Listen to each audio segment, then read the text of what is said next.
Company में मामूली नौकरी करने से कंपनी का मालिक बनने तक का सफर। पाकिस्तानी अरबपति शाहिद खान के बारे में आप क्या जानते हैं? जिंदा दिलाने लाहौर में पैदा होने वाले पाकिस्तानी नज़ाद अमरीकी अरबपति ताजिर और स्पोर्ट्स टाइकून शाहिद रफ़ीक खान आज के कामयाब तरीन शख्स हैं। 18 जुलाई 1950 को लाहौर में पैदा होने वाले अरबपति ताजिर से पाकिस्तानियों की कम ही तादाद वाकिफ़ होगी। अमरीकी जरीदे फोर्ब्स की जानिब से सालाना शाया की जाने वाली अमीर तरीन अमरीकियों की फहरिस्त में शाहिद खान अपना नाम लिखवा चुके हैं। पाकिस्तानी नज़ाद अमरीकी शाहिद खान की कुल दौलत का तखमीना 7.8 अरब डॉलर लगाया गया है। इनमें से कई लोग शायद ये नहीं जानते कि वो जद्दी पुश्ती अमीर नहीं थे। उन्हें इब्तिदा में इंतहाई कठिन हालात का मुकाबला करना पड़ा। 50 और 60 के अशरे में उनका ख़ानदान मुतवस्सत तबके में शुमार होता था। उनके वालिद तामीरात के शोबे से वाबस्ता थे, जबकि वालदा यूनिवर्सिटी में रियाजी की प्रोफेसर थीं। कहा जाता है कि शाहिद खान का जहन बचपन से ही कारोबारी था।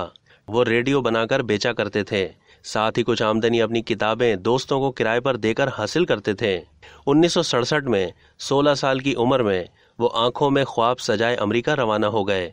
उस वक्त उनकी जेब में सिर्फ $500 थे। अमेरिका में उनके लिए ना तो एक दिन का अच्छा खाना खरीदने के पैसे होते थे और ना ही अपने रूम का किराया देने की सकत। माली मामला संभालने के लिए उन्होंने एक होटल में बर्तन धोने की नौकरी कर ली, जहां उन्हें $1200 मुआवजा दिया जाता था। शाहिद खान फखरी अंदाज में सबको बताते हैं कि बर्तन धोने के जितने पैसे मुझे 1 घंटे में मिलते थे, उससे मैं खुद को रुए ज़मीन का खुशकिस्मत तरीन इंसान समझने लगा, क्योंकि मैं पाकिस्तान के 99.9% लोगों से ज़्यादा पैसे कमा रहा था। इंजीनियरिंग की तालीम हासिल करने के साथ साथ उन्होंने फ्लैक्स एंड गेट नामी स्पेयर पार्ट्स बनाने वाली कंपनी में पार्ट टाइम नौकरी शुरू कर दी। 1971 में उन्होंने इंडस्ट्रियल इंजीनियरिंग में BSc की डिग्री हासिल की। इंजीनियरिंग की तालीम मुकम्मल करने के बाद शाहिद खान को फ्लैक्स एंड गेट में इंजीनियरिंग डायरेक्टर के मकाम पर तरक्की दे दी गई। 26 साल की उम्र में $16,000 जमा हो जाने के बाद उन्हें एहसास हुआ कि अपना कारोबार शुरू करने के लिए यही मौजू तरीन वक्त है। फ्लैक्स एंड गेट से मुस्ताफ़ी होकर उन्होंने $50,000 का कर्जा लिया और उसमें अपने जमा किए हुए $16,000 शामिल कर लिए।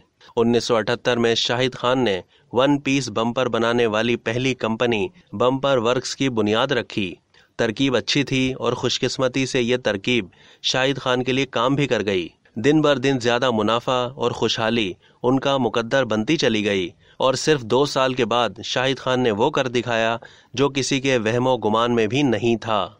1980 में शाहिद खान ने इसी फ्लैक्स एंड गेट कंपनी को खरीद लिया, जिसमें वो ज़माना तालिब इल्मी से मुलाजमत किया करते थे और जहां से मुस्ताफ़ी होकर उन्होंने अपना 1 पीस बम्पर बनाने का काम शुरू किया था। शाहिद खान ने दिसंबर 2011 में $76 करोड़ में अमेरिका की नेशनल फुटबॉल लीग के क्लब जैक्सनविल जैगुआर्स को खरीद लिया। दर हकीकत NFL में किसी भी टीम के वो वाहिद गैर अमेरिकी मालिक हैं। उसके बाद फोर्ब्स मैगजीन ने सितंबर 2011 में पहली बार शाहिद खान को दुनिया के अरबपति अफराद की फहरिस्त में शामिल कर लिया। 2013 में उन्होंने लंदन के फुटबॉल क्लब फुलहम को भी खरीद लिया। फरवरी 2020 में शुरू होने वाला चैनल ब्लैक न्यूज़ चैनल भी उनकी मिल्कियत है। अमेरिकी शहर शिकागो में शाहिद खान का एक आलीशान घर है, जिसकी मालियत $80 लाख यानी 94 करोड़ रुपए बनती है। शाहिद खान की बीवी एक सफ़ेद फार्म खातून है, जिनसे वो 1977 में मिले थे। उनके 2 बच्चे हैं। शाहिद खान को अमेरिकी शहरियत 1991 में मिली। शाहिद खान एक 300 फीट तवील पुरतायुश कश्ती के भी मालिक हैं, जो उन्होंने अपनी पसंद के मुताबिक डिज़ाइन करवाई थी। उनकी ये कश्ती 6 साल में तैयार हुई, जिसकी मालियत 14 करोड़ पाउंड्स यानी 22 अरब 35 करोड़ रुपए बनती है। इसके अलावा वो निजी चार्टर तैयारों के भी मालिक हैं। अब तक के लिए इतना ही। मज़ीद मालूमात के लिए डेली जंग के YouTube चैनल को सब्सक्राइब करना ना भूलिए।